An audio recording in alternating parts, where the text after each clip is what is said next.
দুই পাশে দাঁড়ান, দুই পাশে দাঁড়ান, মাঝখানে চলে আসুন। ক্যামেরাগুলো সব মাঝখানে রাখুন,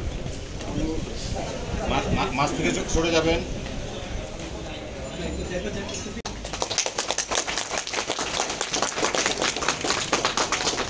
ঢুকে গেছে ওইদিকে থাকে।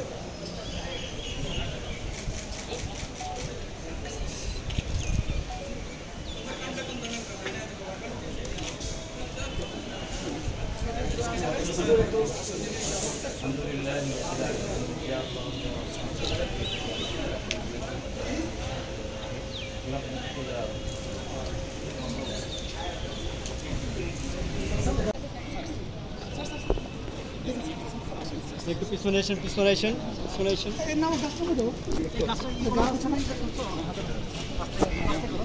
একটু পিছনে আসেন, পিছনে আসেন। আচ্ছা, তার ওই পাশে একটু আপনি সরেন, আপনি সরেন। বিজয় ভাই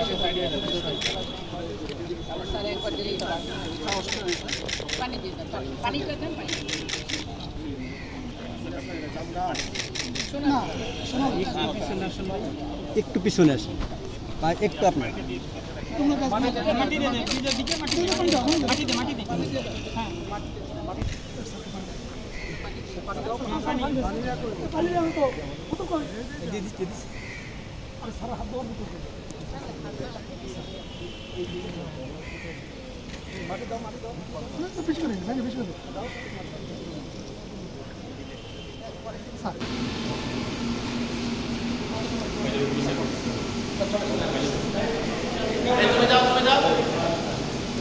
হেলিকপ্টারটা যাও।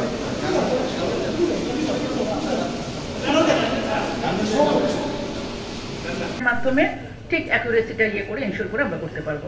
আর একটা কারণ হচ্ছে যে integration of collaborative robotic arm for work pieces loading and unloading in a CNC machine.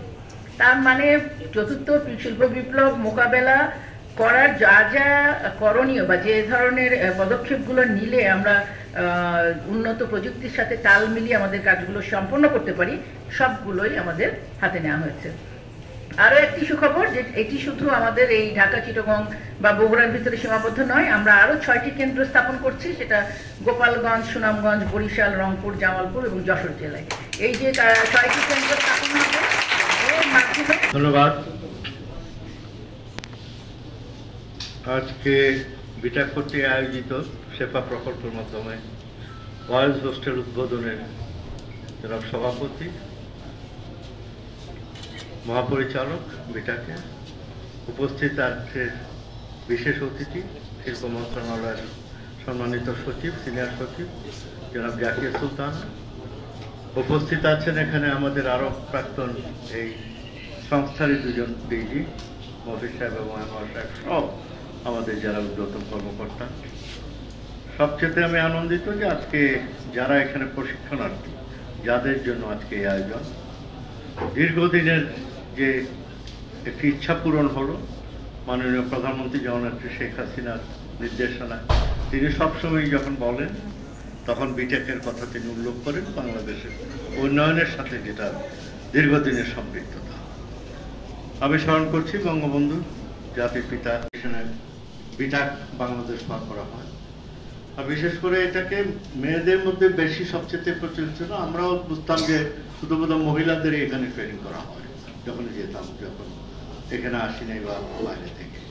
কিন্তু যখনই মন্ত্রণালয়ের দায়িত্ব নিলাম সেখান থেকে আজকে যেখানে অগ্রগতি আমরা হচ্ছে বিভিন্ন ইন্ডাস্ট্রি, বিজনেস, তাদের যে রিকোয়ারমেন্ট আছে সেগুলির জন্য আমাদেরকে এখানে ট্রেনিং প্লাস এখানে আধুনিক যে যন্ত্রপাতি যেগুলি সংযোজনের জন্য বা তৈরি করার জন্য যেটা দরকার, এটার জন্য একটা বিশাল অভিজ্ঞ এখানে কর্মকর্তাবৃন্দ আছেন, আমাদের কারখানা আছে, যেটা আমরা বিশালভাবেই জাতীয় এই যে সমস্যাগুলি হয় বিভিন্ন পর্যায়ে সেগুলি আমরা এখান থেকে সমাধান করতে পারি এবং আমাদের এগুলো হচ্ছে।